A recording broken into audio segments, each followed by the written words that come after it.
جب ہم سڑک پہ دوڑنے کی بات کرتے ہیں تو نہ صرف گھوڑوں کو دوڑاتے ہیں بلکہ اپنی مچھلیوں کو بھی سڑک پہ دوڑانے کی کوشش کرتے ہیں کہ بھی سڑک پہ دوڑیں. اور جب ہم پانی میں تیرنے کی بات کرتے ہیں, پانی میں تیرنے کا کوئی کمپٹیشن ہوتا ہے تو وہاں پر نہ صرف یہ کہ ہم اپنی مچھلیوں کو تیراتے ہیں بلکہ اپنے گھوڑوں کو بھی سمندر میں اتارنے کی کوشش کرتے ہیں کہ یہ بھی تیرے. ایسا نہیں ہوتا. انسان کی الگ الگ صلاحیتیں ہیں, ان صلاحیتوں کو پہچان کر کے ہمیں انہی ڈائریکشن میں, انہی سمت میں ان کو آگے لے کر کے چلنا ہوگا. لیڈر پیدا نہیں ہوتے, لیڈر تیار کیے جاتے ہیں. افراد پیدا نہیں ہوتے, افراد تیار کیے جاتے ہیں. اس کو بڑی محنت کرنی ہوتی ہے, بڑی جانفشانی کرنی ہوتی ہے جب جا کر کے کوئی ملت, کسی قوم کے لیے کوئی فرد تیار ہوتے ہیں. وہیں پر ہماری کمیونٹی کے اپنی قوم کی آواز اٹھانے کے لیے, انسانیت کی آواز اٹھانے کے لیے اور غریبوں کی آواز اٹھانے کے لیے جب ہمارے لیڈرز کو, مسلم نام والے لیڈرز کو جب جیلوں کے اندر ڈالا جاتا ہے اور جب وہ وہاں سے واپس آتے ہیں تو چوروں کی طرح زندگی گزارتے ہیں, بے یار و مددگار ہو جاتے ہیں, ان سے کوئی قربت نہیں, ان کے پاس کوئی جانا پسند نہیں کرتا, ان سے تعلقات بتانا پسند نہیں کرتا, ان کو لوگوں کو ڈر لگتا ہے کہ کہیں ایسا نہ ہو کہ اس کی وجہ سے ہم لوگ بھی اس کے اندر پھنس جائیں. ایسا نہیں ہوتا. جو قوم کی آواز اٹھا رہے ہیں, جو انسانیت کی آواز اٹھا رہے ہیں, جو دلتوں کی, جو دبے کچلوں کی آواز اٹھانا چاہ رہے ہیں, اگر وہ جیل جا رہے ہیں اور آپ کو یقین ہے, عدلیہ پہ یقین ہے, اور جب عدلیہ ان کو کلین چٹ دے چکا ہے تو پھر آپ کو کون روک رہا ہے ان کا ساتھ دینے کے لیے, ان کے کاندھا بننے کے لیے. اگر آپ, ہمارے لیڈرز اسی لیے ضائع ہو رہے ہیں. ہمارے لیڈرز کی ضائع ہونے کی وجہ ہی یہ ہے کہ وہ ایک بار جیل جاتے ہیں, عدلیہ ان کو 5-7 سال 10 سال بعد کلین چٹ دے دیتی ہے, وہ وہاں سے واپس آتے ہیں, وہ اپنے آپ کو ایسا بے یار و مددگار پاتے ہیں کہ کوئی ان کے ساتھ کھڑا ہونے کے لیے تیار نہیں ہوتا. تو کون قوم کی آواز اٹھائے گا, کون قوم کا رہبر بنے گا, کون بات کرے گا؟ ہمارے یہ جو نوجوان ہیں, ہر کسی کو جیل نہیں بھیجتی سرکار, جیل نہیں بھیجے گی ہر کسی کو. جس سے اندیشہ ہوگا, جس سے خدشہ ہوگا کہ یہ اس کمیونٹی کا کریم ہے, یہ آگے چل کر کے اس قوم کے لیے کام کر سکتا ہے, اس کا رہبر بن سکتا ہے. اگر کوڑا کچرا جیل میں بھرے گی جا کر کے تو جیل میں کھانا کھلانا پڑے گا, جیل بھر جائے گی اس سے. جو ہمارا کریم ہے اس کو اٹھایا جائے گا اور اس کو جیل کے اندر رکھ کر کے اس طریقے سے توڑنے کی کوشش کی جائے گی کہ وہ باہر آ کر کے کوئی آواز نہ اٹھا سکے, کوئی لیڈر نہ بن سکے. اور اس میں سب سے بڑے مجرم ہم لوگ ہوتے ہیں, ہم خود اسی کے خلاف ہو جاتے ہیں. جو ہمارے لیے جیل گیا تھا اسی کے ہم خلاف ہو جاتے ہیں. تو اس لیے پھر وہ آگے نہیں بڑھ پاتے اور لیڈر تیار نہیں ہو پاتے.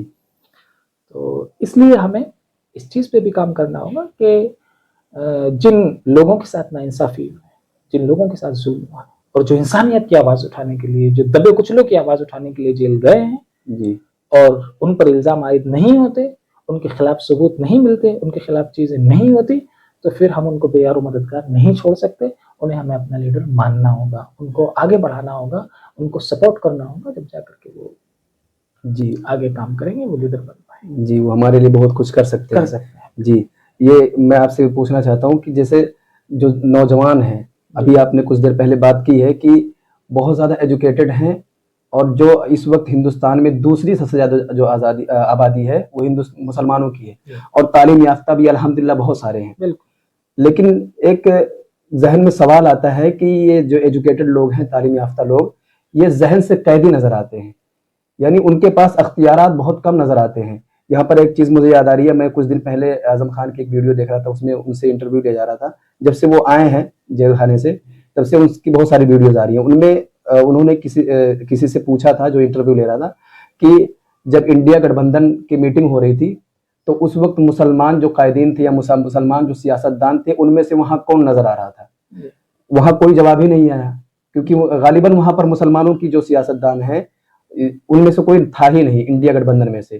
تو کیا ان کے پاس اختیارات ہیں ان ساری چیزوں میں ابھرنے کی, اور یا وہ ذہنی قیدی نظر آ رہے ہیں ایک طریقے سے کہہ سکتے ہیں؟ دیکھیے, موجودہ وقت میں ہر پارٹی کو اس بات کا اندیشہ ہے کہ اگر ہم نے اپنے پلیٹ فارم پر مسلمانوں کو جگہ دی یا مسلمانوں کا نام لیا تو شاید فلاں ووٹ کھسک جائے گا, شاید فلاں کمیونٹی ہم سے ٹوٹ جائے گی, شاید ٹھاکر ووٹ ہم سے ٹوٹ جائے گا, یا دلت ووٹ ہم سے ٹوٹ جائے گا. اسی لیے وہ اپنے پلیٹ فارم پر مسلمانوں کا نام نہیں چاہتے. اور میں یہ بھی بات کلیئر کر دوں, آج ہندوستان کی راجنیتی اور ہندوستان کی سیاست اس موڑ پہ کھڑی ہے کہ آج اگر کانگریس واپس پاور میں آنا چاہتی ہے تو میں فارمولا بتا رہا ہوں کانگریس کو پاور میں آنا, کہ مسلمانوں پر کانگریس بی جے پی سے زیادہ ظلم کرنا شروع کر دے, کل پاور میں آ جائے. ہندوستانی سیاست اس موڑ پہ کھڑی ہے اس موڑ پہ اس وقت ہندوستانی سیاست کھڑی ہے کہ جو جتنا زیادہ مسلمانوں پر ظلم برپا کر سکتا ہے وہ اتنے زیادہ طاقت کے ساتھ پارلیمنٹ کے اندر پہنچے گا. جی آج مسلمان آج بی جے پی سے زیادہ کٹر ہو جائے, کانگریس کل پاور میں آ جائے گی. جی تو مسلمانوں کے اوپر ظلم سے ووٹرز کو شیست ہے. ایک بہت بڑا طبقہ ہے, ایک بہت بڑا طبقہ ہندوستان کے اندر ہے جو اس بات سے صرف خوش ہے کہ ہندوستان میں پیٹرول کا بھاؤ کیا ہے, اس چیز سے اس کو کوئی لینا دینا نہیں ہے.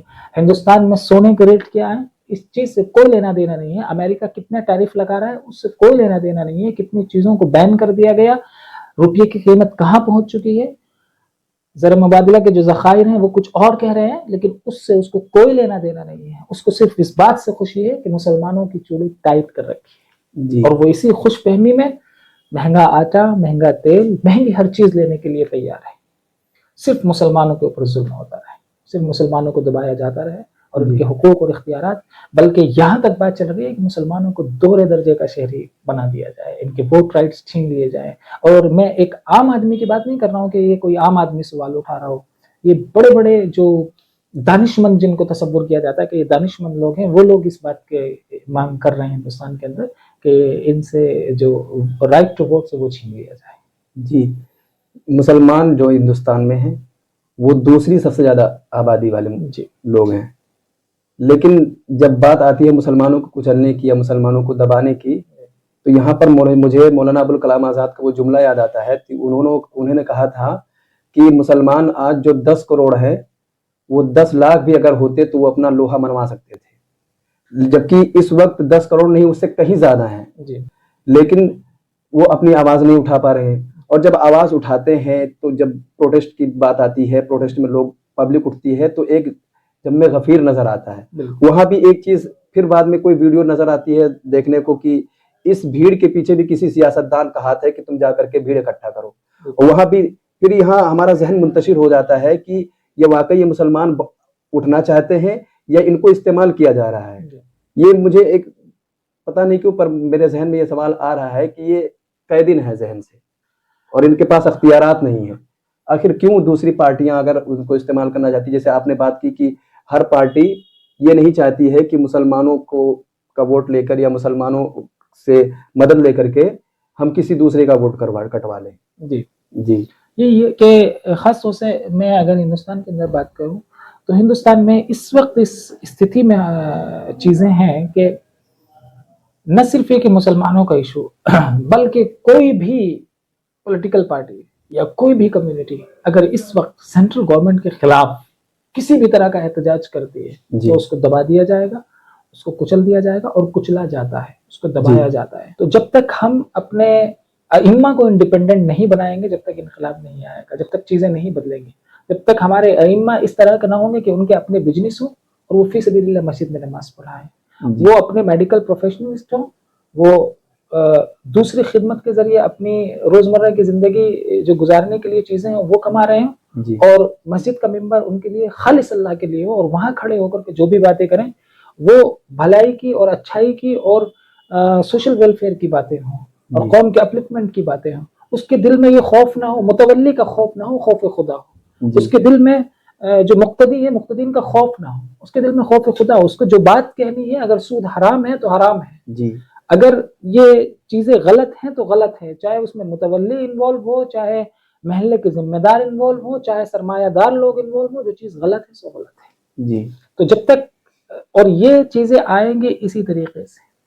میں یہ نہیں کہتا کہ مدرسے کی تعلیم کا بالکل نہیں, ابھی ہمارے جتنے اچھے ڈاکٹرز کی ضرورت ہے جسمانی بیماری کے علاج کے لیے, اتنے ہی ہمیں روحانی بیماری کے علاج کے لیے مفتیان اکرام کی ضرورت ہے, اتنے ہی ہمیں اچھے علماء دین کی ضرورت ہے.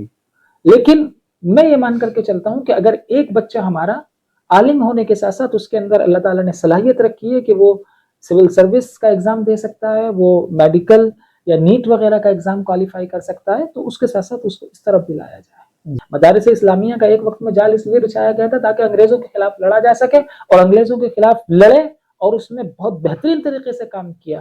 اور آج قوم انہی مدارس سے, جو چھوٹے چھوٹے مدارس ہیں, انہی سے امیدیں وابستہ کیے بیٹھی ہے کہ یہیں سے اچھے ڈاکٹرز پیدا ہوں گے, جی تو انشاءاللہ مجھے امید ہے کہ اگر ہم تھوڑا سا اپنا طریقہ بدلیں، چیزیں بدلیں، تو وہ امید بھی قوم کی یہیں سے پوری ہوگی. اس کسان کی امید بھی یہیں سے پوری ہوگی جو اپنے کھیت میں 5 بیگھے میں اگر اناج اگاتا ہے تو اس میں سے 5 کلو مدرسے کے لیے نکال کر کے رکھتا ہے، اس امید کے ساتھ کہ یہاں پر بچے پڑھیں گے اور قوم کے کام آئیں گے، ملت کے کام آئیں گے، انسانیت کے جی کام آئیں گے. تو اس طریقے کو اگر ہم بدلیں گے انشاءاللہ تو ساری ضرورت ہوگی. اچھے علماء اکرام پیدا ہوں گے، اچھے مفتیان اکرام پیدا ہوں گے، اچھے ڈاکٹرز پیدا ہوں گے، اچھے انجینئرز پیدا ہوں گے جو انسانیت کے لیے نفع بخش ہوں گے. جی بالکل.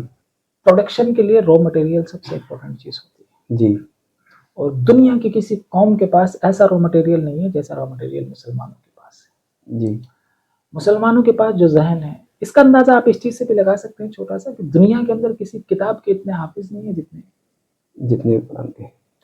آج ایکسل کے 4 فارمولے کوئی شخص یاد کر لیتا ہے تو اپنے آپ کو بہت اچھا ایکسل چلانے والا مانتا ہے. جی سی اور سی پلس پلس اور جاوا اور پائتھن کے 4 چیزیں یاد کر لیتا ہے تو اپنے آپ کو بہت بڑا پروگرامر مانتا ہے. جی میں یہ کہتا ہوں کہ اس نے پورا قرآن کریم حفظ کر لیا ہے. جی اگر قرآن کریم کے چند پاروں کے برابر چند پاروں کی جتنی پیجز پہ چند پارے آ جاتے ہیں، پوری کوڈنگ پورا سسٹم آپ اٹھا کر کر لیجیے، اسی میں محدود ہو جائے گا اسی کے اندر. اور جب وہ اس کو حفظ کر سکتا ہے تو یہ کیا چیز ہے. جی بالکل. شرط یہ ہے کہ ہمیں اس ہیرے کو اور اس را مٹیریل کو سلیقے سے تراشنا ہوگا اور اس کے اوپر کام کرنا ہوگا، اور کام ہو رہا ہے لیکن اس کے لیے ہمیں انتظار کرنا ہوگا. اور جتنا ڈیلے ہم نے کام شروع کیا ہے، جتنا لیٹ ہم نے کام شروع کیا ہے، کام کی رفتار بڑھانی ہوگی، چیزیں تیز کرنی ہوگی. اور انشاءاللہ مجھے امید ہے خداوند قدوس سے کہ وقت آئے گا، 10 سے 15 سال کا عرصہ ہوگا انشاءاللہ. آپ دیکھیے گا کہ آپ کو بہت اچھے اچھے مدارس کے جو فضلاء ہوں گے، وہ بہت اچھے اچھے ڈاکٹرس ملیں گے، بہت اچھے اچھے انجینئرس ملیں گے.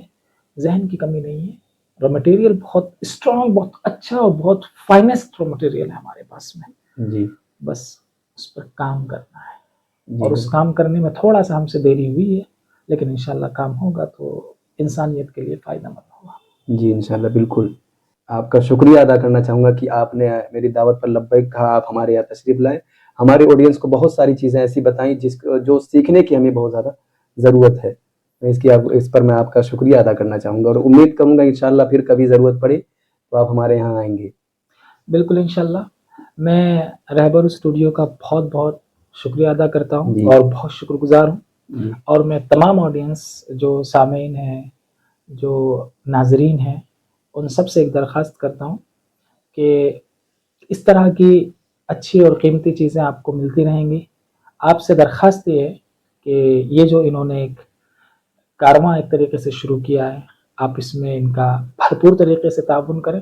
اور اس کا تعاون کا طریقہ یہ ہے کہ آپ لائکس کریں، سبسکرائب کریں، شیئر کریں دوستوں کے ساتھ میں، اور اس طریقے سے ان کی حوصلہ افزائی کریں تاکہ یہ ایک آگے چل کے اور بڑا کام کر سکے، اور جو اچھے لوگ ہیں، اچھی باتیں ہیں، وہ آپ تک زیادہ سے زیادہ پہنچا سکیں. شکریہ.